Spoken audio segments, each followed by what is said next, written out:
I think a few months ago, I was asleep around 6 o'clock somewhere there in the morning because I am a late sleeper. I get my best sleep around between 5 and 7, 8 somewhere. So I was asleep around 6 and something intruded in my consciousness and told me to give a sermon on appreciating Christ. I got up and I scrambled, found a pen, wrote it down, and I went back to sleep. So today, I want to start a series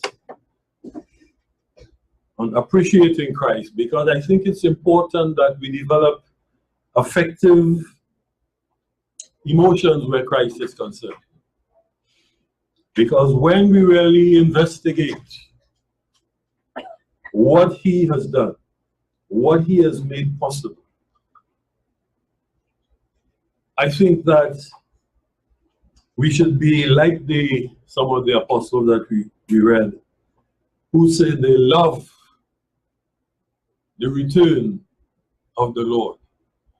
And that's because of an affection that they developed towards Him. So for example, we had Paul saying that I am crucified with Christ. Nevertheless I live, yet not I, but Christ lives in me. And the life that I now live, I live by the faith of the Son of God. And He said, who loved me and gave Himself for me. Note the words, friend, who loved me. So Paul was conscious that Christ loved him. And we saw how Paul's life, what a testimony it was. And so, brethren, I think that, like them, we should develop a similar kind of approach and feelings towards Christ, that we too could see that we love His appearing and not be terribly bothered about what is going to happen, as they said, to this evil, wicked world. So today, brethren, we're going to start a series, Appreciating Christ, Part 1. I'm not sure how many parts it will go to, probably at least 4. Maybe more, I don't know yet. But this is Part 1. Who is Christ? Where did He come from? What did He look like? What did He do? What functions did He perform? How old is He? What is His rank or His status, as some say? One religion says He's an angel, a created being. But let us delve into the Bible and see who He is. Now, in Genesis chapter 1 and verse 1, it says, in the beginning, God created the heaven and the earth. Now, the Hebrew word for heaven is Shomayim, S-H-A-W-M-A-H-Y-I-M, Shomayim. And it says it means heaven, or heavens, or the sky. And they give other explanation that says a visible heavens or sky, one as the abode of the stars. So when you see the stars in the, as they say, in the firmament, heaven could also refer to that. It says also as the visible universe, the sky, the atmosphere, etc. And then they said heaven as the abode of God. So at some point in time in the beginning, the Bible is saying that God created the abode where the stars are, the earth, And there's a whole lot more that he did. Now, exactly when was the beginning, the Bible does not say.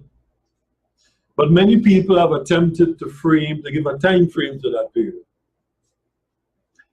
Scientists have come up with 12.5 to 13 billion years. One religious organization maintains that it was about 6,000 years ago. They used the genealogy of certain persons mentioned in the Bible, and then they added up the years, and they arrived at the conclusion that only 6,000 years ago God created anything. And more than that, one of them was to say God created the earth before the sun. And in Genesis 1, around verses 14 to 19, it seems to suggest that the sun was created on the fourth day. But that theory means that there was no mechanism to anchor the planets in a stable orbit, or that God would have had to do maintaining the planets. He would have to do that himself, because they would have just floated away. And by the fourth day, it would have been hundreds of thousands of miles away. But who is this being who is referred to as God? Let us go to Genesis chapter 1. In the beginning, God created heavens and earth. Who is this being? Let's look at verse 26. And God said, let us make man in our image, after our likeness, and let them have dominion over the fish of the sea, and over the fowl of the air, and over the cattle, and over all the earth, and over every creeping thing that creeps on the earth. So God created man in his own image. In the image of God created he him. Male and female created he them. But this introduces a kind of a puzzle. Verse 26 says, God said, let us make man in our image, after our likeness. Now, us and our are plural. So that whoever God was, there had to be more than one, because it says, let us in our image. So obviously the image that they would have had and the likeness is something that these beings called God would have shared. But then verse 27 tells us God created man in his own image. In the image of God created he him, and male and female created he. So verse 26 tells us more than one, and verse 27 is telling us only one. How can we account for this puzzle? Let us turn to the book of John. Matthew, Mark, Luke, John. Let's turn to that book of John, chapter 1. And let's read from verse 1. And let's see how we can put this puzzle together. Now it says, in the beginning was the Word, and the Word was with God, and the Word was God. Note it says, in the beginning. But Genesis spoke of in the beginning. So there can't be two beginnings. So what John is speaking of here must be the same beginning that Genesis was referring to. And John is saying, in this beginning, whenever that was the Word, and the Word was with God, and the Word was God. So you had a being called God, and another being who was referred to as the Word. The Word was with the being called God, and the Word was also called God. As says in verse 2, the same, meaning the Word, was in the beginning with God. So these two verses tell us that there are two people here, two beings we're referring to. One is called God, no other name is given. The other one is called the Word, but the Word is also called God. So we have two beings now who are being called God. And continuing along now, so we see how it is puzzling, let us, and then in the image made he, him. So we have the Word and the God, which would qualify as being us. And let's drop down to verse 3. It says, all things were made by him, by this being called the Word. And without him was not anything made that was made. And if we drop down to verse 10, speaking of this same being called the Word, it says, he was in the world, and the world was made by him, and the world knew him not. He came unto his own, and his own did not receive him. But as many as received him, to them he gave power to become the sons of God, even to them who believe on his name, which were born not of blood, not natural human birth, nor of the will of the flesh, through sexual reproduction, nor of the will of man. But he was born of God. And verse 14, it says, and this being called God, also called the Word, was made flesh, and dwelt amongst us. He dwelt among human beings, and we beheld his glory, the glory as of the only begotten of the Father, full of grace and truth. So, what the Bible is telling us here,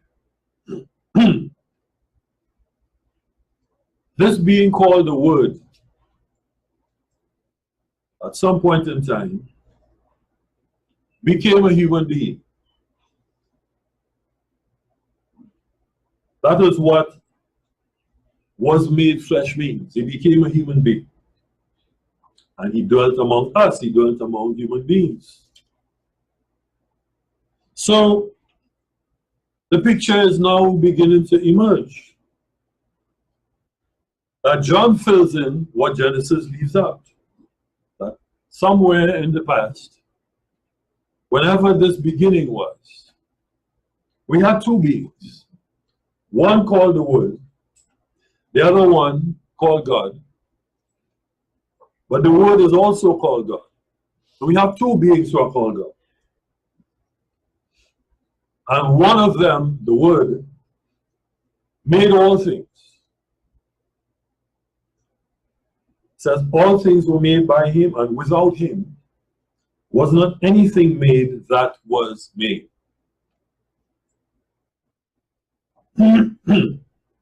So now we get it clear. So that when we see in the rest of Genesis that God made the stars, and he made fish, and he made the trees, etc., the God that is being referred to there, obviously, is who John identifies as the Word. So now, God, as John reveals it, is a name that two beings share. And at some point in time, one of them, in agreement with the other one, who said, let us. Let us was an intent that was being expressed. And so after they they had this harmony. Let us, one of them did all the work and made everything. Because it says, without him was not anything made that was made. But who was this other being that was also called God? We will see that a little bit later. John verse 14 tells us that we beheld the glory of this being called the Word as the glory of the only begotten of the Father. So we have another being referred to as the Father.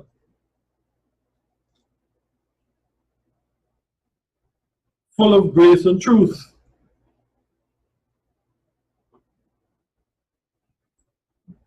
So the two God beings now have, we see that a personality and a, should we say, a corporeal presence now is being passed on to them. One is called the Word. The other one now is being called the Father. And the Word is now made flesh, made a human being.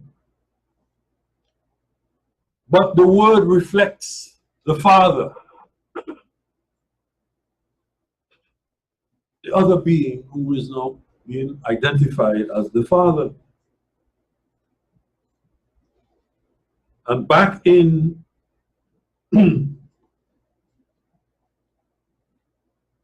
verse 12,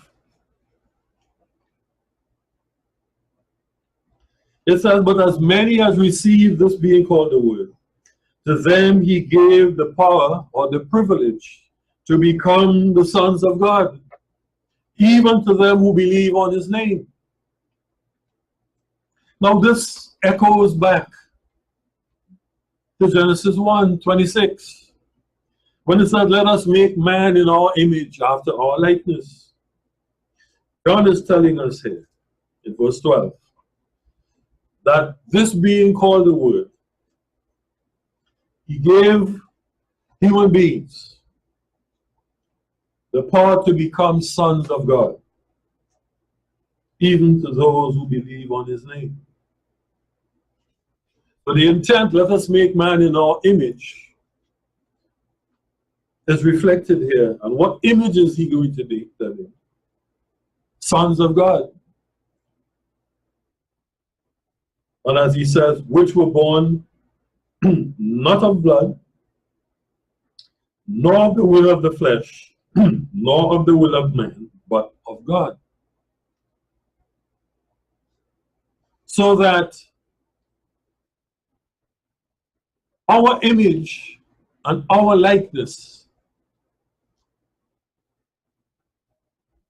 is reflected here, as he says now, we beheld his glory as the glory of the only begotten of the Father, full of grace and truth.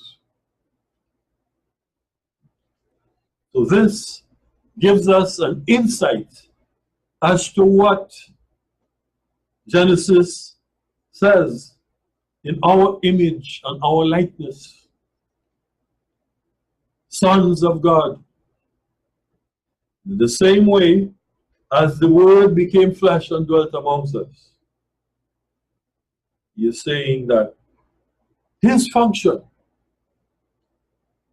one of the things that he was responsible for, was to have sons being born to this being called the Father, who is also God. Note that, because we will come back to that in a subsequent on a subsequent occasion. But note, the Word made it his business to give the opportunity or the right or the power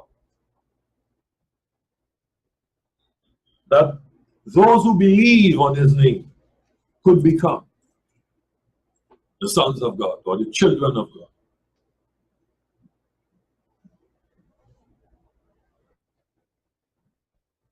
So now, let us take a look at who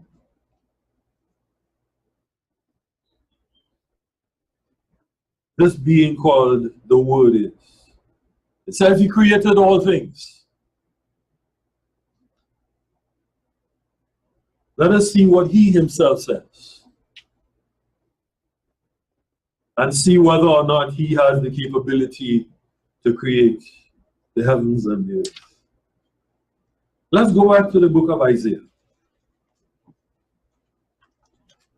And let's go from Isaiah chapter 40. And we're going to read a lot of first person statements.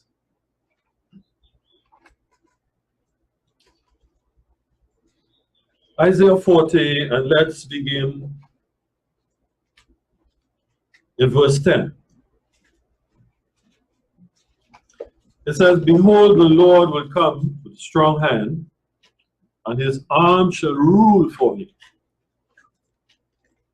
Behold, his reward is with him, and his work before him. He shall feed his flock like a shepherd.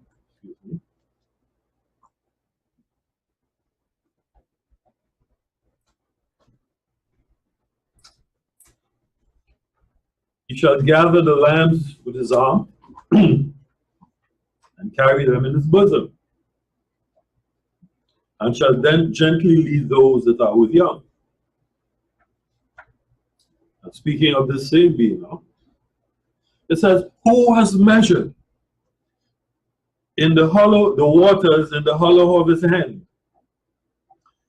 and meted out the heaven with the span, and comprehended the dust of the earth in a measure, and weighed the mountains in scales, and the hills in a balance. Now this is poetic language, rich with imagery. He measured the waters, most likely referring to the seas, in the hollow of his hand. Now look at the imagery that is being presented here. So you took some water and you threw it in the palm of your hand and you have it there.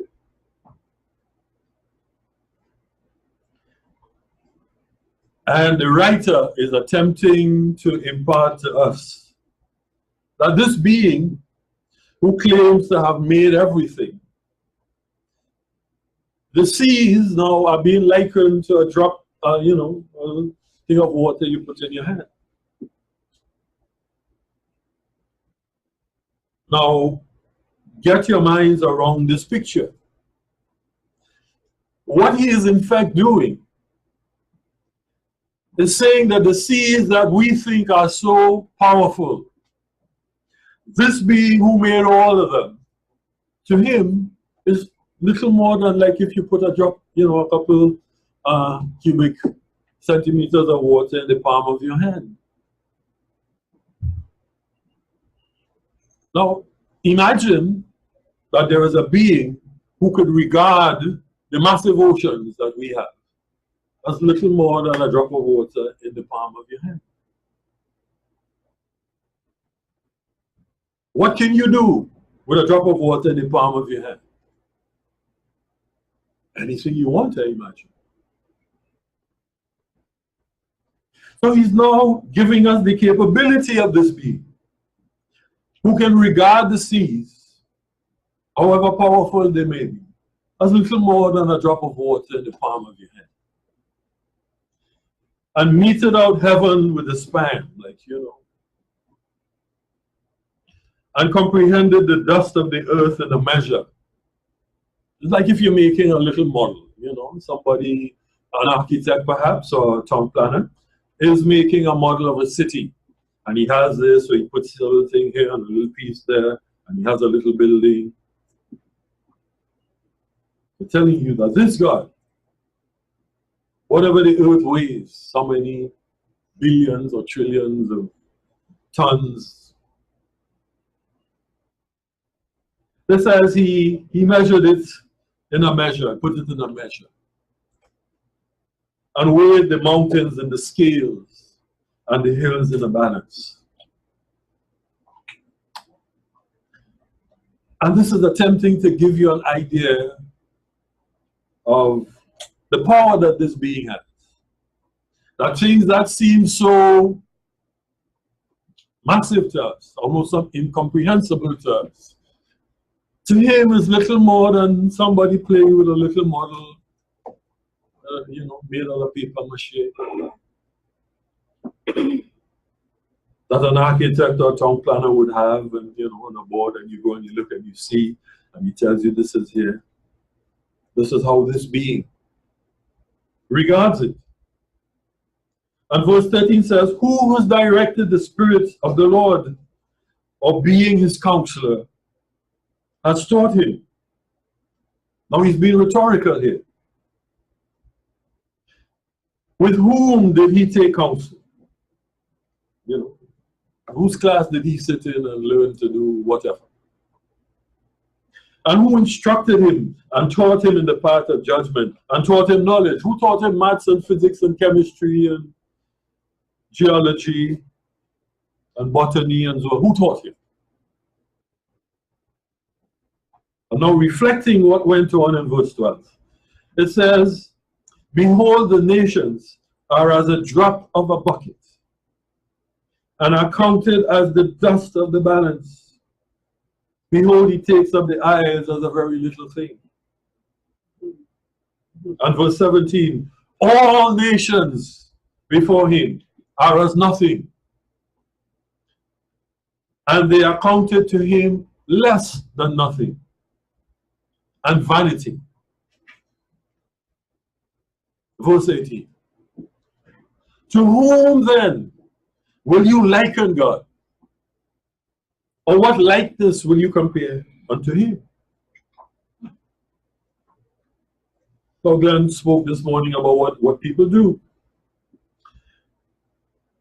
In pagan religions, they do this. This as the workman melts a graven image, and the goldsmith spreads it over with gold and casts silver chains.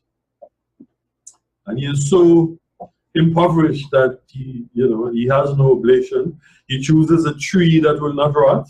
He seeks a cunning workman to prepare this graven image that it shall not be moved.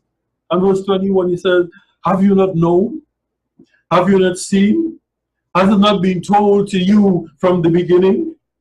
Have you not understood from the foundations of the earth? It is he who sits upon the circle of the earth, and the inhabitants thereof are as grasshoppers. There is nothing. It is he who stretches out the heavens as a curtain and spreads them out as a tent to dwell in. Now imagine you can just pull the curtains and... Now, brethren, get the magnitude of what they're saying. He stretches out the heavens as a curtain. And as we said, the heavens up there is where the stars and things are.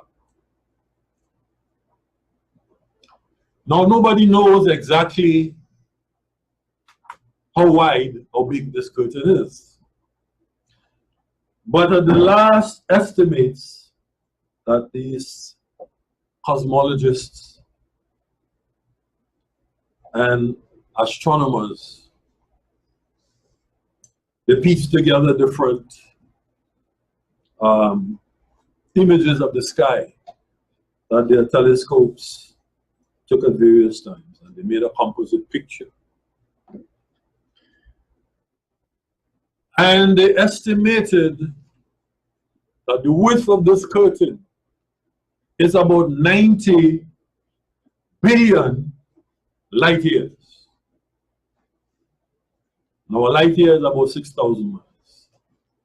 So do a little quick arithmetic, multiplying 90 by 6. A billion is 9 zeros. And a light year is 6 with 9 zeros. So you have 18 zeros there. And you multiply 6 by 90, which is 45. And that is miles we deal in. and he is regarding it as a curtain. You just pull it to one side. This is this being who is telling you, in the beginning created the heavens and the earth. So creating all that is like no more than pulling a curtain here, and you fancy it out, you know, and you stretch it out and you make it to fit, you know, like doing this. That is the analogy they're giving. That this being who did that is likening it to not much more than just straightening out a curtain like this.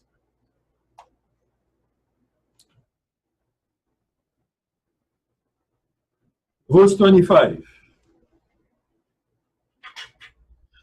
So after this being who does that, it says, to whom then will you like me? Now this is first person. This being who created the heavens and the earth, who we identified in John as the Word, is saying, to whom then will you like me? Or shall I be equal, says the Holy One. Lift up your eyes on high, and behold who has created these things. That brings out their hosts by number. They get into astronomy now. And calls them all by the names, by the greatness of his might. For he is strong in power, and not one fails.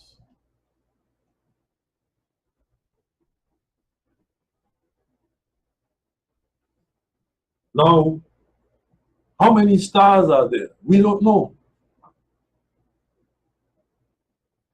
But one thing they know for sure, there are plenty. More than 90 billion. There are some galaxies, they say. Galaxies are groupings of stars. They say in the galaxy that we're in, where our planet is in, they have over 400 million. And there are trillions, they say, of galaxies, billions of galaxies. Some of them have more than us, some a bit less. So the number of stars, he says very often, I mean, if you could count the stars, then, you know, he knows you can't. Even if you were to be able to count 10 every second, you can't even count the amount of stars that we have in the Milky Way. You would die long before. But all of these stars, it says, he calls them all by names. So he has given them names. He is strong in power, and not one fails. Now imagine literally somebody calling, let's say you have a class, you have a class of, let's say, 100 people. And you call your class at a certain time. And when you call your class, not one student is not in the room when you do this. That is the kind of analogy we could do. Not one star, it says, does not respond.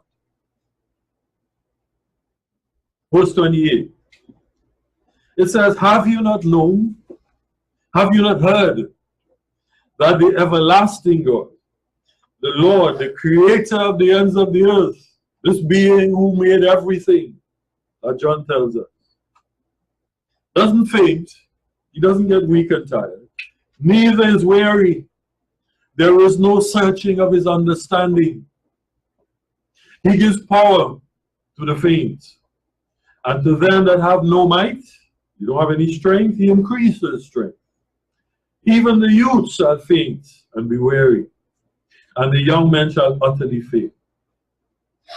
But they that wait upon the Lord shall renew their strength, etc.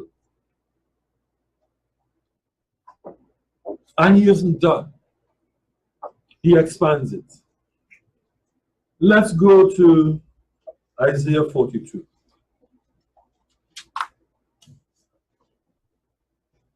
Where he repeats this for some reason, because I guess he wants to impress. Isaiah 42 and verse 5. It says, thus says the Lord, he who created the heavens and stretched them out, he that spread forth the earth and that which cometh out of it, he who gives breath unto the people upon it, and spirit to them that walk therein. Verse 8 it says, I am the Lord, that is my name, and my glory I will not give to another, neither my praise to graven images. The people who make these Halloween costumes and run around as goblins, etc. He says, I will not give my praise to these beings. Behold, the former things are come to pass, and new things do I declare. Before they spring forth, I tell you of them.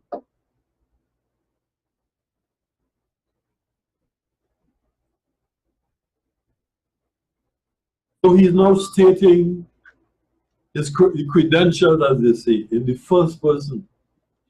Let us go to Isaiah chapter 44.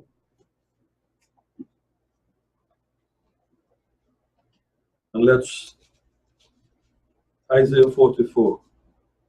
And let's go from verse 24.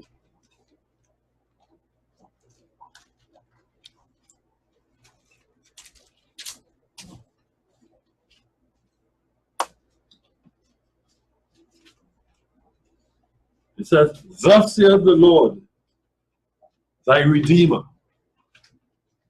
and he that formed thee from the womb. I am the Lord that maketh all things. Note again. I am the Lord that maketh all things, that stretch forth the heavens alone, that spread abroad the earth by myself. John 1 told us the word, all things were made by him, and without him was not anything made that was made. So this being here who is called God, he says, I am the Lord who makes all things, who stretches forth the heavens alone, that spread abroad the earth by myself. So this being here has to be the same being that is referred to as the Word. And he's telling you this is first person now.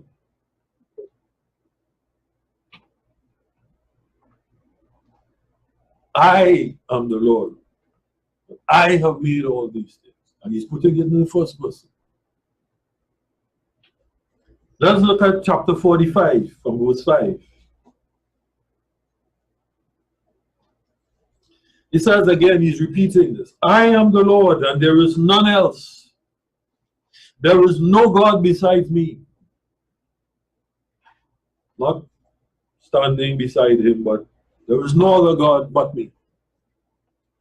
I girded thee, though you have not known me, speaking now to the nation of Israel, that they may know from the rising of the sun and from the west that there is none beside me. I am the Lord, and there is none else. I form the light, and I create darkness. I make peace, and I create evil. I, the Lord, do these things. Now you may have a problem with when he says creating evil. Well, we view evil as evil acts that people do. Murder, rape, etc., etc.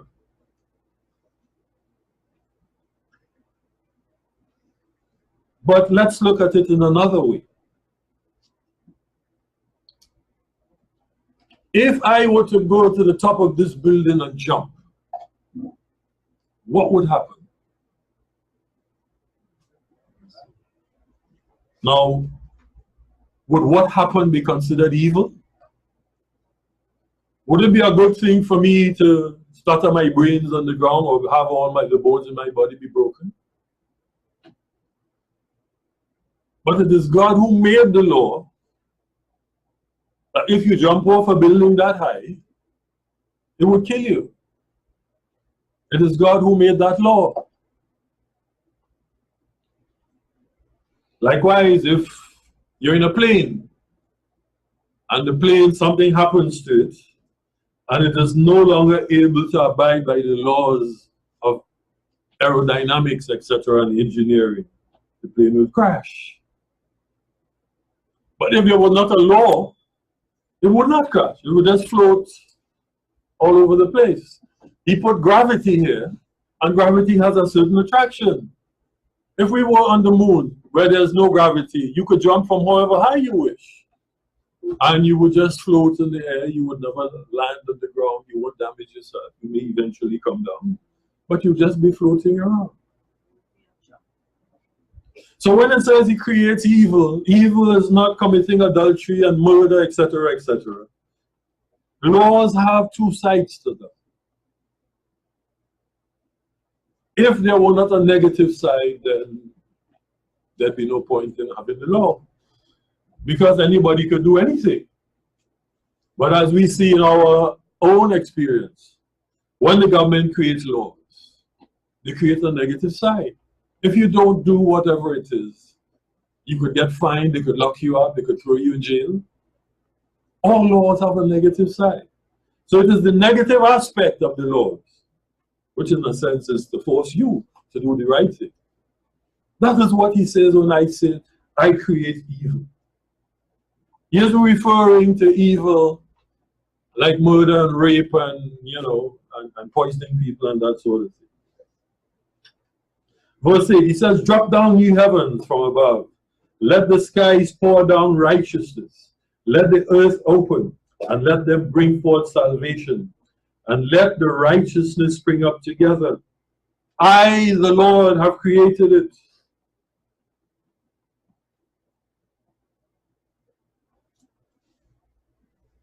Let's drop down to verse 12. He's establishing his credentials. He says, I have made the earth and created man upon it.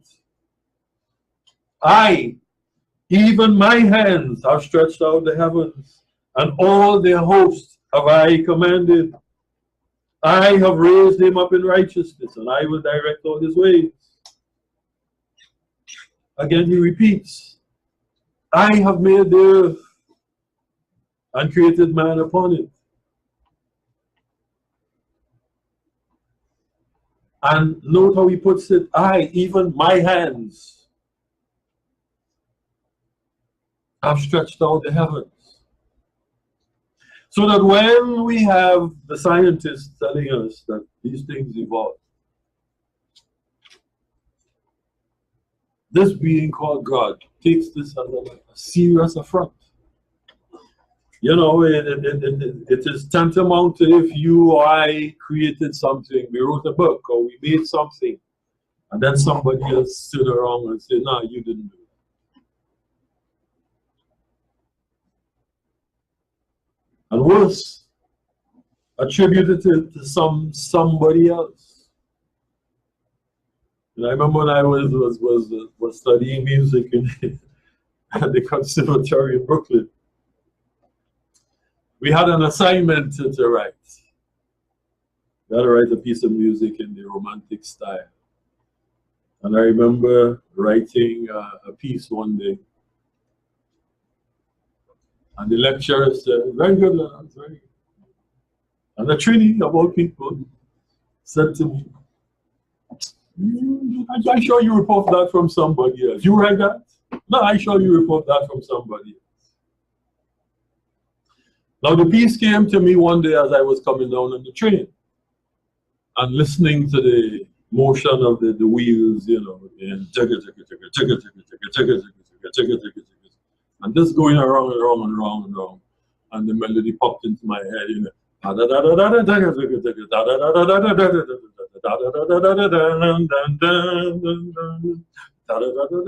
That is how it came to me. But here it is, a classmate was telling me I didn't do that. Relatively small thing, you might say. But let's suppose you wrote a book And then somebody came up to you, you know, the book was a big seller, and somebody says, you didn't do that. You pirated that from somebody. When you were the one who worked and did whatever. But this is what the scientists are doing. They are saying that God didn't create it, and he says, my hands made it. And they are negating his claims. So this is a serious thing. Let's drop down to verse 18. Isaiah 45 verse 18. It says, for thus saith the Lord that created the heavens, God himself who formed the earth and made it. He has established it. He created it not in vain. He formed it to be inhabited. And note the words again. I am the Lord, and there is none else.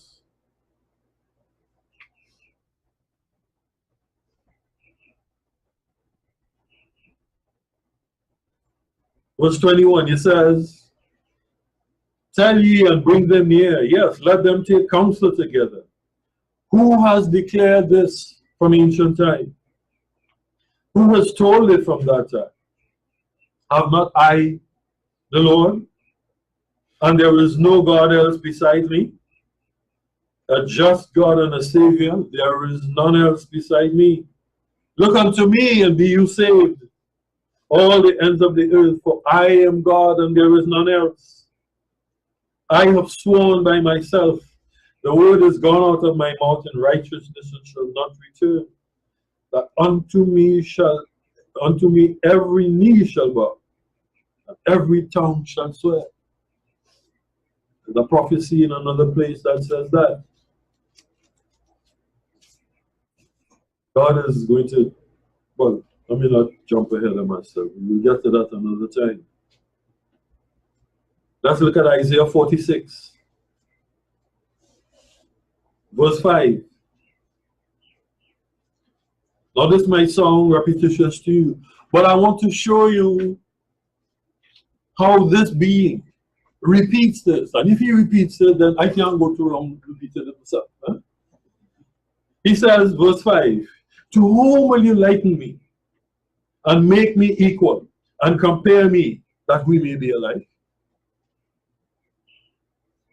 And he goes back to what pagan religions do. They lavish gold out of the bag and weigh silver in the balance and hire a goldsmith, and he makes it a god. They fall down here and they worship. They bear him on their shoulders, they carry him, set him in his place. He stands from his place, shall he not move? Yeah, one shall cry unto him, that he cannot answer, nor save him out of his trouble. And verse 9, he says, remember the former things of old, for I am God, and there is none else. I am God, and there is none like me, declaring the end from the beginning, and from ancient times the things that are not yet done, saying, my counsel shall stand, and I will do all my pleasure.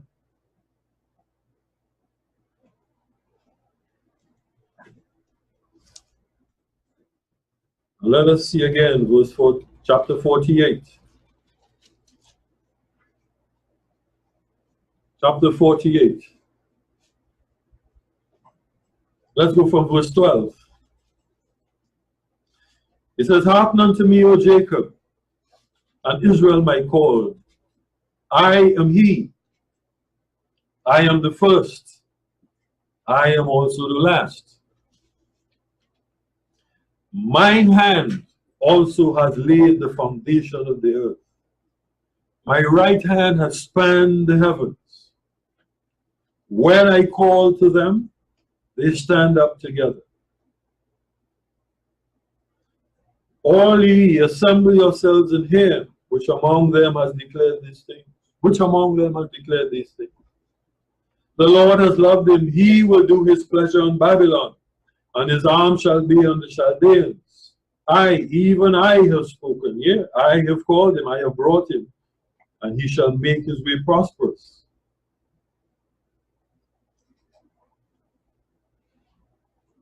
And you can read the rest of the chapter. So here is this being now, The Word is laying out his credentials. That is who he was, at least in one aspect of it. How he made things. And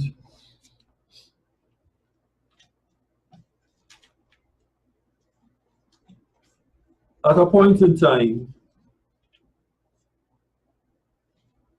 he was forced to confront someone and kind of defend himself, as it were.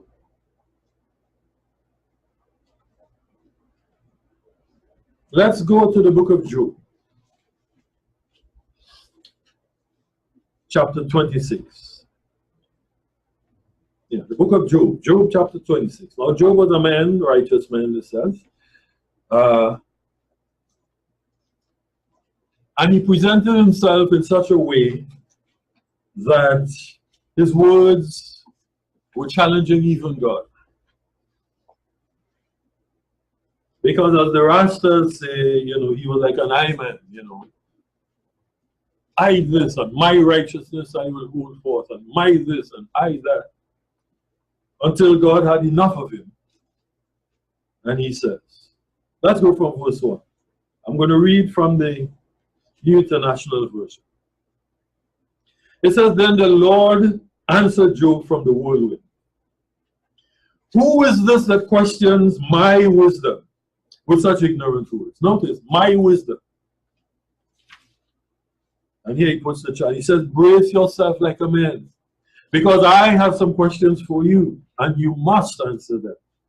Where were you when I laid the foundations of the earth? Tell me if you know so much. Who determines its dimensions and stretched out the surveying line? What supports its foundation? How much steel I put down there? You know, how much cement? How much bricks? Tell me if you know. Who laid its cornerstone? And you know, the cornerstone is the decorative thing that we put when the building is done and it's about to be opened. Who laid that? As the morning stars sang together and all the angels shouted for joy. Who laid the cornerstone? Who kept the sea inside its boundaries as it burst forth from the womb? As I clothed it with clouds and wrapped it in thick darkness. For I locked it behind barred gates, limiting its shores. I said, thus far, and no farther will you come. Here your proud ways must stop. And he is giving the imagery. You go by the sea, and the waves coming and they beat. Except when you have an unusual event, a tsunami, they stay in one place. And he's saying, like, I put bars on them, so they can't come further than this. Verse 12, he says, have you ever commanded the morning to appear and caused the dawn to rise in the east? Can you make it rise somewhere else? Could you make the dawn rise in the north? I make them rise in the east. Have you made daylight spread to the ends of the earth to bring an end to the night's wickedness? As the light approaches, the earth takes shape. Like clay pressed beneath a seal, it is robed in brilliant colors. Light gets diffused now through the spectrum. So we get the different colors that we see, the blues and the reds and the golds and whatever. Yeah? The light disturbs the wicked and stops the arm that is raised in violence. Have you explored the springs from which the seas come? Have you explored their depths? Do you know where the gates of death are located? Have you seen the gates of utter gloom? Do you realize the extent of the earth? How big is it? Do you know? Tell me if you know. Where does light come from? And where does darkness go? When the light comes, the darkness disappears. Where does it go? Do you know? Can you take each to its home? Do you know how to get there? Well, of course, you know all of this. You know, you're a smart guy. You know all of this. For you were born before it was all created, and so you are experienced. Tell me. Same chapter, 26. Sorry. Yeah, chapter 38, sorry.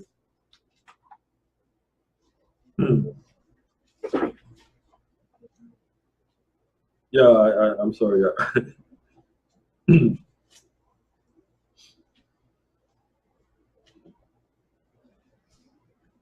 Yeah, so God is being sarcastic here now. You know all of this, so I'm telling you, this is all had to you. You were born before it was all created, so you're very experienced. Tell me, how do you know? Have you visited the storehouses of the snow or seen the storehouses of hail? And then he has a parenthetical statement, I have reserved them as weapons for times of trouble, for the day of battle and war.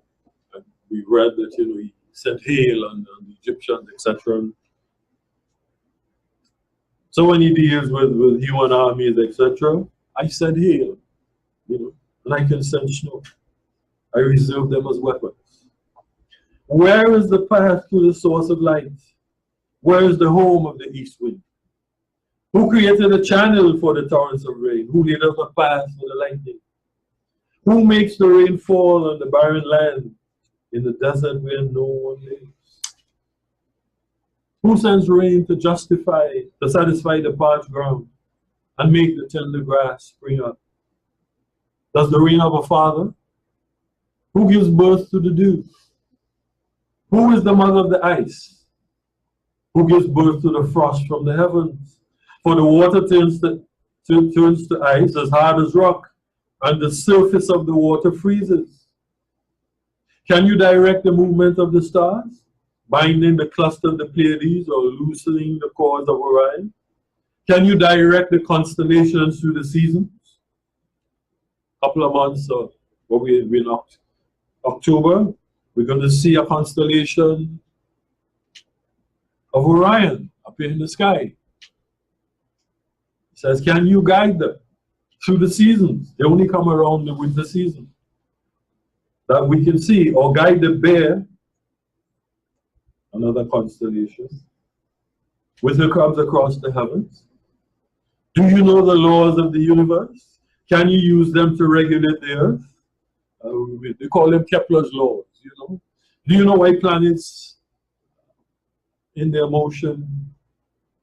Do you know why they travel equal times? No matter how small it is, whether they're close or they're far. Equal distances in equal times. Do you know that? Can you make that happen? Can you change it? Who gives intuition? Can you make lightning appear and cause it to strike as you direct? You know, can you shout to the clouds and make it rain? Who gives intuition to the heart and instinct to the mind? Who is wise enough to count all the clouds? Who can tilt the water jars of heaven? What the picturesque language. When the parched ground is dry and the soil is hardened into floods. Can you stalk a prey for a lioness and satisfy the young lion's appetites as they lie in their dens and crouch in the thicket? And so this being called the Word is laying out in harsh and cold, unwavering facts who he is. And the claim in the beginning, God created the heavens and the earth. This being, which says, made all things, is laying out his credentials. That I have done this, I did it by myself. I alone did this. And so, brethren, we have seen who is this being that it says in the beginning God created heavens and the earth. This being is the being who later became Christ. So we've seen this capability here. There are other aspects of him that we will look at in the other occasion. But I want you to remember this, that this is the power that this being has. So when we come, we will see some other attributes that he has. And then to see how that could get through your mind.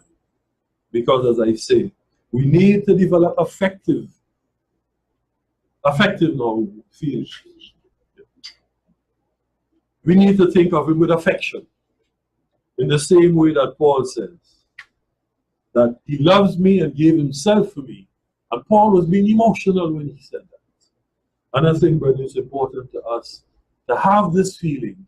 So as it says, we could love his appearing. Not just that he would come, but we love him to appear. Why? Because when you love somebody and you know they're coming, what is your response? You want to see them. You know, I have a sister-in-law who is going to be coming in a couple of days. Everybody wants to see her. We'll go to the airport, nighttime if possible. All of them. They want to go. That is what Paul is hinting at. And this is what, brethren, I think we should develop in ourselves. Because as many as believe on him, it says, to them he gave the power to become sons of God. So we're going to look at how that is going to develop. And if somebody could give you that kind of power, how would you feel to that person? So next time, we will look and see some of the other attributes that this being, the woman, has.